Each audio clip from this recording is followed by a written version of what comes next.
ಇದುವರೆಗೆ ಜಪಾನ್ನಂತಹ ಬಲಹೀನ ದುರ್ಬಲ ಸೈನ್ಯ ಯಾವ ದೇಶಕ್ಕೂ ಅಗತ್ಯವಿಲ್ಲ ಎಂದು ಹೇಳ್ತಿದ್ದರು. ಆದ್ರೆ ಈಗ ಸಮಯ ಬದಲಾಗಿದೆ. ಪ್ರತಿ ದೇಶವು ಜಪಾನ್ ಸೈನ್ಯದಂತೆ ಮಾರ್ಪಡಬೇಕೆಂದು ಬಯಸ್ತಿದೆ. ಜಪಾನ್ನ ಎಲ್ಲ ಶತ್ರು ದೇಶಗಳು ಒಮ್ಮೆಲೆ ಜಪಾನ್ ಸೈನ್ಯವನ್ನ ಕಂಡು ಯಾಕೆ ಭಯ ಪಡ್ತಿವೆ? 80 ವರ್ಷಗಳ ಹಿಂದೆ ಪ್ರಪಂಚದಲ್ಲೇ ಅತ್ಯಂತ ಕ್ರೂರ ಅಣು ದಾಳಿಯನ್ನ ಎದುರಿಸಿದ ದೇಶ 2ನೇ ಪ್ರಪಂಚ ಯುದ್ಧದ ನಂತರ ನಾವು ಎಂದಿಗೂ ಆಯುಧಗಳನ್ನ ಎತ್ತುವುದಿಲ್ಲ ಎಂದು ಜಪಾನ್ ಪ್ರಮಾಣ ಮಾಡಿತು. ಜಪಾನ್ ರಾಜ್ಯಾಂಗದ ಆರ್ಟಿಕಲ್ 9 ನಾವು ಎಂದಿಗೂ ಯುದ್ಧ ಸಾಮರ್ಥ್ಯವನ್ನ ಯುದ್ಧದ ತಯಾರಿ ಮಾಡೋದಿಲ್ಲ ಎಂದು ಸ್ಪಷ್ಟವಾಗಿ ಹೇಳ್ತದೆ. ಆದ್ರೆ ಇಲ್ಲಿ ನೋಡಿ, ಇದು ಜಪಾನ್ನ ಯುದ್ಧ ನೌಕೆ. ಇದು ಸಾಮಾನ್ಯ ನೌಕೆಯಲ್ಲ. ಇದು ಜಪಾನ್ನ ಒಂದು ಪವರ್ಫುಲ್ ವೆಪನ್. ಇದು ಶತ್ರುಗಳ ಯುದ್ಧ ನೌಕೆಗಳನ್ನ ಕತ್ತಿ ಬೆಣ್ಣೆಯನ್ನ ಕತ್ತರಿಸಿದಂತೆ 2 ತುಂಡುಗಳಾಗಿ ಸೀಳಬಲ್ಲದು. ಈ ಆಯುಧದ ಹೆಸರು ಎಲೆಕ್ಟ್ರೋಮ್ಯಾಗ್ನೆಟಿಕ್ ರೈಲ್ ಗನ್. ಇದು ಬುಲೆಟ್ಗಳನ್ನಲ್ಲ, ಬದಲಾಗಿ ವಿದ್ಯುತ್ ಶಕ್ತಿಯನ್ನ ಹಾರಿಸುವ ಒಂದು ಕ್ಯಾನನ್. ಇಂತಹ ತಂತ್ರಜ್ಞಾನವನ್ನ ಇದುವರೆಗೆ ಅಮೆರಿಕಾಗೂ ತಯಾರಿಸಲಾಗಲಿಲ್ಲ. ಆದ್ರೆ ಜಪಾನ್ ತಯಾರಿಸಿದೆ. ಕಳೆದ 70 ವರ್ಷಗಳಲ್ಲಿ ಏನು ನಡೆಯದ ವಿಷಯವನ್ನ ಕೆಲವೇ ತಿಂಗಳುಗಳಲ್ಲಿ ಜಪಾನ್ ಒಮ್ಮೆಲೆ ಮಾಡಿಬಿಟ್ಟಿದೆ. ಈ ತಿಂಗಳುಗಳಲ್ಲೇ ಜಪಾನ್ ಡಿಫೆನ್ಸ್ ಫೋರ್ಸ್ಗಳಲ್ಲಿ ತುಂಬಾ ದೊಡ್ಡ ಅಪ್ಗ್ರೇಡೇಷನ್ಗಳು ನಡೆದಿವೆ. ಅವರ ನೇವಲ್ ವಾರ್ಶಿಪ್ JS ಚೋಕೈಯನ್ನ ಅಮೆರಿಕದ ಅತ್ಯಂತ ಅಡ್ವಾನ್ಸ್ಡ್ ಟೊಮಾಹಾಕ್ ಮಿಸೈಲ್ಗಳನ್ನ ಫಿಟ್ ಮಾಡಲು ಅಮೆರಿಕಾಗೆ ಕಳಿಸಿ ಅಲ್ಲಿ ಜಪಾನ್ ತನ್ನ ಫೈರ್ ಪವರ್ ಅನ್ನ ಡ್ರಾಮ್ಯಾಟಿಕ್ ಆಗಿ ವಿಸ್ತರಿಸಲು ಕದಲುತ್ತಿದೆ. ಗೈಡೆಡ್ ಮಿಸೈಲ್ ಡಿಸ್ಟ್ರಾಯರ್ JS ಚೋಕೈ ಈಗ 1 ವರ್ಷದ ಡಿಪ್ಲಾಯ್ಮೆಂಟ್ ಗಾಗಿ ಯುನೈಟೆಡ್ ಸ್ಟೇಟ್ಸ್ ಗೆ ಹೋಗ್ತಿದೆ. ಈ ಮಿಸೈಲ್ಗಳ ರೇಂಜ್ ಎಷ್ಟು ಅಂದ್ರೆ ಜಪಾನ್ ಅವನ್ನ ತನ್ನ ದೇಶದಿಂದ ನೇರವಾಗಿ ಸೌದಿ ಅರೇಬಿಯಾವರೆಗೆ ಹಾರಿಸಬಲ್ಲದು. ಅಂದರೆ ಈ ದೇಶಗಳೆಲ್ಲ ಈಗ ಜಪಾನ್ ರೇಂಜ್ ಗೆ ಬಂದಿವೆ. 2027ರ ವೇಳೆಗೆ ಜಪಾನ್ ಆರ್ಸೆಲ್ ಅಲ್ಲಿ 400 ಟೊಮ್ಯಾಹಾಕ್ ಕ್ರೂಯಿಸ್ ಮಿಸೈಲ್ಗಳು ಇರ್ತವೆ ಎಂದು ಕೆಲ ವರದಿಗಳು ಹೇಳ್ತಿವೆ. ಜಪಾನ್ ಅಕ್ಟೋಬರ್ 9ರಂದು ಅವರ ಸಬ್ಮರೀನ್ಗಳು, ಆರ್ಮಿ ಯೂನಿಟ್ಗಳು, ಲಾಂಗ್ ರೇಂಜ್ ಕ್ರೂಯಿಸ್ ಮಿಸೈಲ್ಗಳು, ಆಂಟಿಶಿಪ್ ಮಿಸೈಲ್ಗಳಂತಹ ಹೈ ಎಂಡ್ ತಂತ್ರಜ್ಞಾನವನ್ನ ಆರ್ಮ್ ಮಾಡಲಿದ್ದಾರೆ ಎಂದು ಪ್ರಕಟಿಸಿದೆ. ಇಷ್ಟೇ ಅಲ್ಲದೆ ಜಪಾನ್ ಏರ್ ಫೋರ್ಸ್ ಅಲ್ಲಿ AI ಡ್ರೋನ್ ಫ್ಲೀಟ್ ಗಳನ್ನ ಎಕ್ವಿಪ್ ಮಾಡಿದ್ದಾರೆ. ಇವು ಜಪಾನ್ನ ಸಮುದ್ರ, ಆಕಾಶ, ಅಂಡರ್ ವಾಟರ್ ಪ್ರದೇಶಗಳಲ್ಲಿ ನಿಗಾ ಇಡ್ತವೆ. ಇತ್ತೀಚೆಗೆ ಅವರು ಜಾಯಿಂಟ್ ಆಪರೇಷನ್ ಕಮಾಂಡ್ ಅನ್ನ ಕೂಡ ಪ್ರಾರಂಭಿಸಿದ್ದಾರೆ. ಇದು ಅತ್ಯವಸರ ಯುದ್ಧ ಸ್ಥಿತಿಗಳಲ್ಲಿ ವಾರ್ ರೂಮ್ ಅಥವಾ ಕಮಾಂಡ್ ಸೆಂಟರ್ ಆಗಿ ಕೆಲಸ ಮಾಡ್ತದೆ. ಜಪಾನ್ನ ಈ ಸಡನ್ ಅಗ್ರೆಷನ್ ನೋಡಿದ್ರೆ ಜಪಾನ್ ಏನಾದ್ರೂ ದೊಡ್ಡ ಯುದ್ಧಕ್ಕಾಗಿ ಸಿದ್ಧವಾಗ್ತಿದೆಯಾ ಎಂಬ ಪ್ರಶ್ನೆಗಳು ಸಹಜವಾಗಿ ಬರ್ತವೆ. ಆದ್ರೆ ಜಪಾನ್ ನಂತಹ ಶಾಂತಿಯುತ ದೇಶಕ್ಕೆ ಯಾವ ದೇಶದಿಂದ ಬೆದರಿಕೆ ಇರಬಹುದು? ಕಳೆದ 3-4 ವರ್ಷಗಳಿಂದ ಜಪಾನ್ ತನ್ನ ಮಿಲಿಟರಿ ಬಜೆಟ್ ಅನ್ನ ಯಾಕೆ ಹೆಚ್ಚಿಸ್ತಿದೆ? ಈ 2025ರಲ್ಲೇ ಅವರು ಇದುವರೆಗೆ ಅತ್ಯಧಿಕ ಬಜೆಟ್ $5 ಬಿಲಿಯನ್ ಮೀಸಲಿಟ್ಟಿದ್ದಾರೆ. 2026ಕ್ಕಾಗಿ ಚರಿತ್ರೆಯಲ್ಲೇ ಅತಿ ದೊಡ್ಡದಾಗಿ $60 ಬಿಲಿಯನ್ ಮೀಸಲಿಡಲಿದ್ದಾರೆ.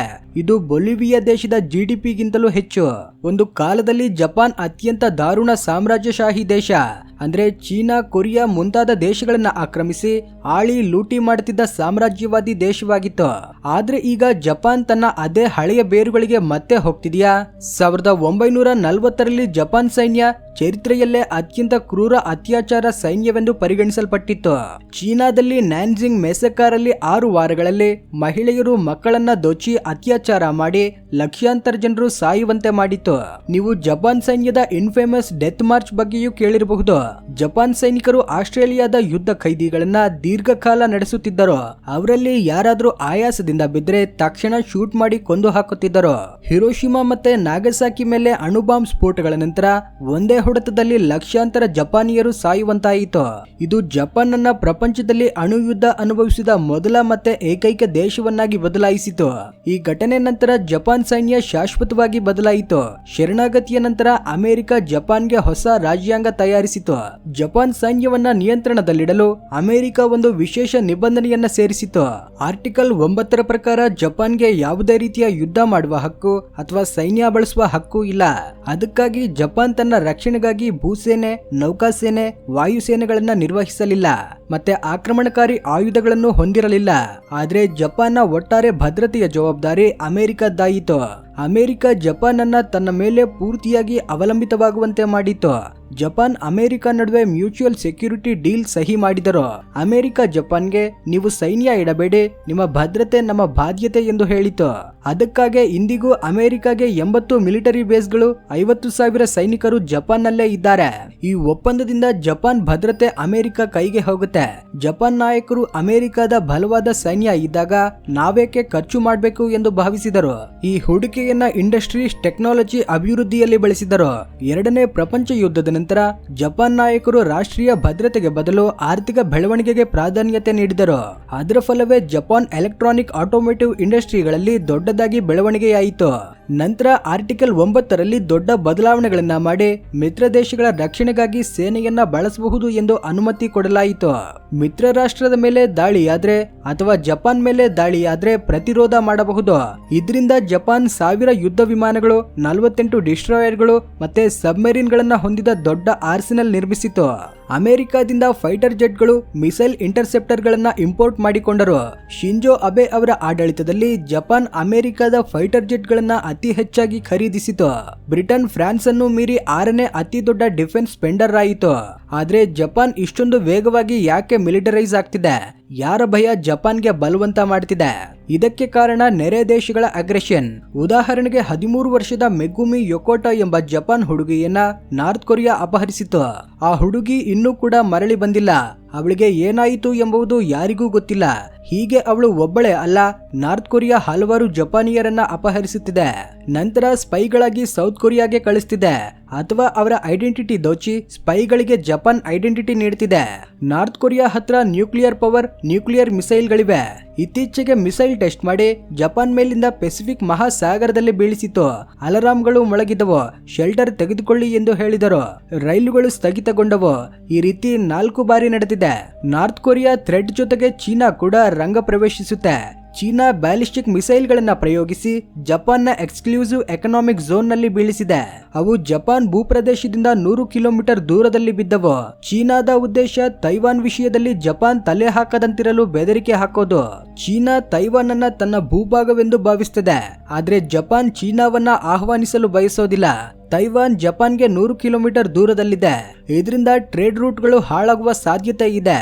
ಎರಡೂ ದೇಶಗಳಿಗೆ ಸ್ನೇಹ ಸಂಬಂಧಗಳಿವೆ. ಇಷ್ಟೇ ಅಲ್ಲದೆ 70% ಜಪಾನಿಯರು ಚೀನಾ ಇನ್ವೇಡ್ ಮಾಡಿದರೆ ಜಪಾನ್ ತೈವಾನ್ಗೆ ಬೆಂಬಲ ನೀಡಬೇಕು ಎಂದು ಭಾವಿಸುತ್ತಾರೆ. ಕೆಲವು ಜಿಯೋಪಾಲಿಟಿಕಲ್ ಎಕ್ಸ್ಪರ್ಟ್ಗಳು ಜಪಾನ್ ಈಗಾಗಲೇ ಚೀನಾದೊಂದಿಗೆ ಯುದ್ಧ ಸಿದ್ಧತೆಗಳನ್ನ ಮಾಡ್ಕೊಳ್ತಿದೆ ಎನ್ನುತ್ತಿದ್ದಾರೆ. ಸೆಂಕಾಕು ದ್ವೀಪಗಳ ಮೇಲೆ ಟೆರಿಟೋರಿಯಲ್ ಡಿಸ್ಪ್ಯೂಟ್ ಕೂಡ ಇದೆ. ಚೀನಾ ಅವನ್ನ ತನ್ನವೆಂದು ಕ್ಲೈಮ್ ಮಾಡ್ತದೆ. ಜಪಾನ್ ಶತ್ರುಗಳ ಪಟ್ಟಿ ಇಲ್ಲಿಗೆ ನಿಲ್ಲೋದಿಲ್ಲ. ಆ ಲೀಸ್ಟ್ಗೆ ರಷ್ಯಾ ಕೂಡ ಸೇರುತ್ತೆ. ರಷ್ಯಾ ಉಕ್ರೇನ್ ಮೇಲೆ ದಾಳಿ ಮಾಡಿದ ನಂತರ ಪ್ರಪಂಚ ಶಾಕ್ ಆಗುತ್ತೆ. ಹಲವಾರು ದೇಶಗಳು ಡಿಫೆನ್ಸ್ ಬಗ್ಗೆ ಯೋಚಿಸಿದವು. ಆ ದೇಶಗಳಲ್ಲಿ ಜರ್ಮನಿಯನ್ನ ಉದಾಹರಣೆಯನ್ನಾಗಿ ನೋಡೋದಾದ್ರೆ 2ನೇ ವಿಶ್ವ ಯುದ್ಧದಲ್ಲಿ ಯುದ್ಧ ಅಪರಾಧಗಳನ್ನ ಮಾಡಿದ ಅಪರಾಧ ಭಾವನೆ ಜರ್ಮನಿಗೂ ಇದ್ದ ಕಾರಣ ಅದು ಶಾಂತಿವಾದಿ ಆಯಿತು. ಆದ್ರೆ ರಷ್ಯಾ ಯುಕ್ರೇನ್ ಯುದ್ಧದ ನಂತರ ಜರ್ಮನಿ ರಕ್ಷಣಾ ಬಜೆಟ್ ಹೆಚ್ಚಿಸಿ $13 ಬಿಲಿಯನ್ ರಕ್ಷಣೆಗೆ ಮೀಸಲಿಟ್ಟಿತು. ಈಗ ಜಪಾನ್ ಕೂಡ ಅಲರ್ಟ್ ಆಯಿತು. ಮಾಜಿ ಪ್ರಧಾನಿ ಫುಮಿಯೋ ಕಿಶಿದಾ ಒಂದು ಮಾತು ಹೇಳಿದ್ದರು. Ukraine today, East Asia tomorrow. ಅಂದ್ರೆ ಇವತ್ತು ಉಕ್ರೇನ್, ನಾಳೆ ಪೂರ್ವ ಏಷ್ಯಾ. ಜಪಾನ್ ರಷ್ಯಾ ನಡುವೆಯೂ ಕಿರಿಲ್ ದ್ವೀಪಗಳ ಮೇಲೆ ವಿವಾದ ಇದೆ. ಅಲ್ಲಿ ಕಾರ್ಯತಂತ್ರದ ದೃಷ್ಟಿಯಿಂದ ಮುಖ್ಯವಾದ ಮೀನುಗಾರಿಕೆ, ತೈಲ ಮತ್ತೆ ಅನಿಲ ಸಂಪನ್ಮೂಲಗಳಿವೆ. ರಷ್ಯಾ ಅಲ್ಲಿ ಮಿಸೈಲ್ ವ್ಯವಸ್ಥೆಗಳನ್ನ ನಿಯೋಜಿಸುತ್ತಿದೆ. ಕೊನೆಗೆ ಜಪಾನ್ನ ಅತಿ ದೊಡ್ಡ ಮಿತ್ರ ದೇಶ ಅಮೆರಿಕ ಕೂಡ ಡಿಫೆನ್ಸ್ ಅಲ್ಲಿ ಬೆಂಬಲ ಕಡಿಮೆ ಮಾಡ್ತಿದೆ. ಕಳೆದ ಮಾರ್ಚ್ 6ರಂದು ಟ್ರಂಪ್ ಅವರು ಜಪಾನ್ ಅಮೆರಿಕ ಭದ್ರತಾ ಒಡಂಬಡಿಕೆಯನ್ನ ನಾನ್ ರೆಸಿಪ್ರೋಕಲ್ ಅಂದ್ರೆ ಒಂದೇ ಕಡೆಯಿಂದ ಮಾತ್ರದ್ದು ಎಂದು ಕರೆದರು.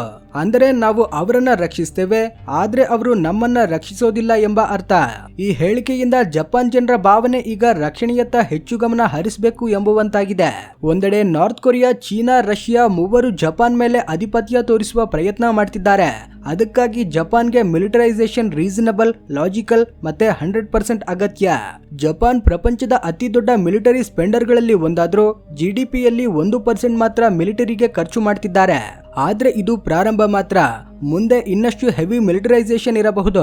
ಇವೆಲ್ಲಾನು ಜಪಾನ್ ನಂತಹ ಶಾಂತಿ ದೇಶ ಆಯುಧಗಳನ್ನ ಎತ್ತಲು ಬಲವಂತವಾಗ್ತಿದೆ. ಆದ್ರೆ ಇದು ಏಷ್ಯಾದಲ್ಲಿ ಹೊಸ ಪವರ್ ಬ್ಯಾಲೆನ್ಸ್ ತರ್ತಿದೆ. ಇಂಡಿಯಾದಂತಹ ದೇಶಗಳಿಗೆ ಇದು ಒಳ್ಳೆಯ ಸುದ್ದಿ. ಜಪಾನ್ನೊಂದಿಗೆ ನಮ್ಮ ಡಿಫೆನ್ಸ್ ಸಹಕಾರ ಹೆಚ್ಚಾಗ್ತಿದೆ. ಟೆಕ್ನಾಲಜಿ ಶೇರಿಂಗ್, ಜಾಯಿಂಟ್ ಎಕ್ಸರ್ಸೈಸ್ಗಳು, AI ಮತ್ತೆ ಸೈಬರ್ ಡಿಫೆನ್ಸ್ ಅಲ್ಲಿ ಒಟ್ಟಾಗಿ ಕೆಲಸ ಮಾಡ್ತಿದ್ದೇವೆ. ಇದು ಚೀನಾದ ಆಧಿಪತ್ಯಕ್ಕೆ ಗಟ್ಟಿ ಉತ್ತರ. ಹಾಗಾದ್ರೆ ಈ ವಿಷಯದ ಬಗ್ಗೆ ನಿಮ್ಮ ಅಭಿಪ್ರಾಯವನ್ನ ದಯವಿಟ್ಟು ಕಾಮೆಂಟ್ ಸೆಕ್ಷನ್ ನಲ್ಲಿ ತಿಳಿಸಿ. ವಿಡಿಯೋ ಇಷ್ಟವಾಗಿದ್ರೆ ಲೈಕ್ ಮಾಡಿ, ಶೇರ್ ಮಾಡಿ. ಈ ರೀತಿ ಇಂಟ್ರೆಸ್ಟಿಂಗ್ ಅಂಡ್ ಇನ್ಫಾರ್ಮೇಟಿವ್ ವಿಡಿಯೋಸ್ಗೋಸ್ಕರ ನಮ್ಮ ಚಾನೆಲ್ಗೆ ತಪ್ಪದೇ ಸಬ್ಸ್ಕ್ರೈಬ್ ಮಾಡ್ಕೊಳ್ಳಿ. ವಿಡಿಯೋ ನೋಡಿದ್ದಕ್ಕೆ ಧನ್ಯವಾದಗಳು.